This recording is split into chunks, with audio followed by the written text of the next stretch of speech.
सर्वमङ्गलमाङ्गल्ये शिवे सर्वार्थसाधिके। जानकपुर गांव में टूनी चिड़िया अपनी बेटी टुनटुनी के साथ रहती थी।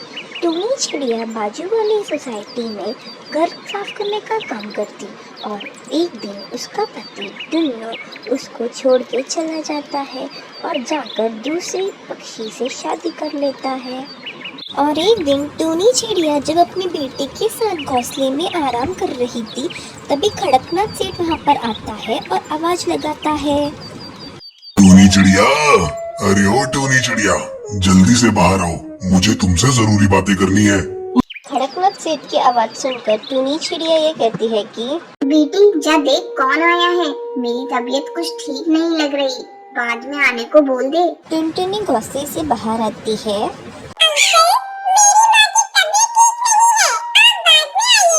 हे टुनटुनी, जा अपनी माँ से कह दे कड़कनाथ सेठ अपना हिसाब करने आया है और हिसाब किए बिना यहाँ से नहीं जाएगा। कड़कनाथ सेठ की आवाज सुनकर टूनी बाहर आती है। सेठ जी, आपने यहाँ आने का कष्ट कैसे किया, किसी को भेज देते, हम आपके यहाँ आ जाते।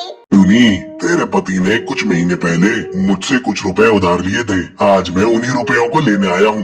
लेकिन सेठ जी, टुन्नू चिड़ा ने तो इस बारे में कभी मुझसे कोई बात ही नहीं की और वो तो मुझे छोड़कर चला गया है। देख टूनी, वो सब मैं कुछ नहीं जानता, तू बस मेरा उधार दे, नहीं तो तू अपना घोंसला मेरे नाम कर दे। सेठ जी, आप ये कैसी बातें कर रहे हैं, मेरे पास तो रहने के लिए बस यही एक आसरा है, मैं और मेरी मासूम बेटी कहाँ दर बदर भटकेंगे, इसे मैं आपके नाम कैसे कर दूं, मेरे ऊपर रहम कीजिए सेठ जी। कुछ भी करके कल तक तू मेरा उधार चुका दे, वरना ये घोंसला मैं तुझसे छीन लूंगा। कड़कनाथ सेठ की बातें सुनकर टूनी चिड़िया वहीं पर बेहोश हो जाती है और 2 दिन ऐसे ही बीत जाते हैं और कड़कनाथ सेठ अपनी पत्नी के साथ वहाँ पर आता है और यह कहता है कि चिड़िया, चल मेरा बकाया चुका, नहीं तो घर खाली कर। कड़कनाथ सेठ टूनी चिड़िया को धमकी देता है और टूनी को जोर जोर से मारकर उसको और उसकी बेटी दोनों को जोर जोर से मारकर घर से घोंसले से बाहर निकाल देता है। टुनी बेटी चल, अब चलकर कहीं दूसरा आसरा ढूंढते हैं।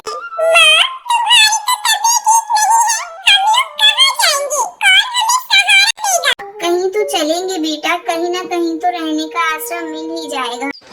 टूनी चिड़िया और टुनटुनी को जाते हुए देखकर सारे पक्षी उसको देखते हैं लेकिन कोई भी उसकी मदद नहीं कर पाता क्योंकि कड़कनाथ सेठ ने बोल के रखा था।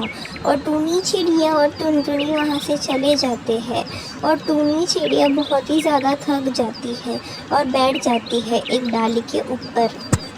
बेटी टुनटुनी, देखना कहीं से पानी मिल जाए तो ले आ, मुझे बहुत जोर की प्यास लगी।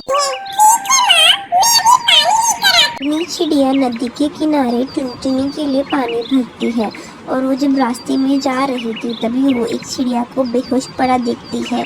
तभी टूनी चिड़िया उस बेहोश पड़ी चिड़ी को पानी पिलाती है। अचानक वो चिड़िया एक परी के रूप में बदल जाती है। बेटी, आज तुमने पानी पिलाकर मेरी जान बचाई है, तुम कौन हो, तुम इतनी उदास क्यों दिखाई दे रही हो? परी माँ, मेरी माँ बहुत बीमार है, सेठ ने हम लोगों को घर से बेघर कर दिया है, अब हम लोग एक नई आशियाने की तलाश कर रहे हैं। बेटी तुम अब चिंता मत करो, मैं तुम्हारे लिए एक घर बना देती हूँ, तुम अपनी माँ के साथ उस घर में खुशी खुशी रहना और ये लो जादुई आम, इसे अपनी माँ को खिला देना, तुम्हारी माँ भली चंगी हो जाएगी। फिर ऐसा कहकर परी उन दोनों के लिए एक जादुई लकड़ी का घर बना देती है और टूनी चिड़िया उसकी माँ को आम खिला देती है और टूनी की माँ एकदम सही हो जाती है और टूनी चिड़िया और टुनटुनी दोनों वहाँ से अपने जादुई लकड़ी वाले घर पे जाते हैं। बेटा, ये घर तो बहुत खूबसूरत है। हाँ, ये घर जादुई परी ने बनाया है। ऐसा कहकर दोनों माँ बेटी मजे से उस घर में रहते हैं।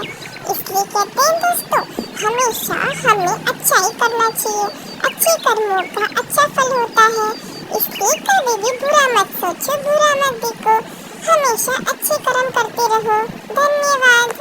अगर आपको हमारी कहानी अच्छी लगी तो प्लीज इसको लाइक, शेयर, कमेंट, सब्सक्राइब जरूर करना।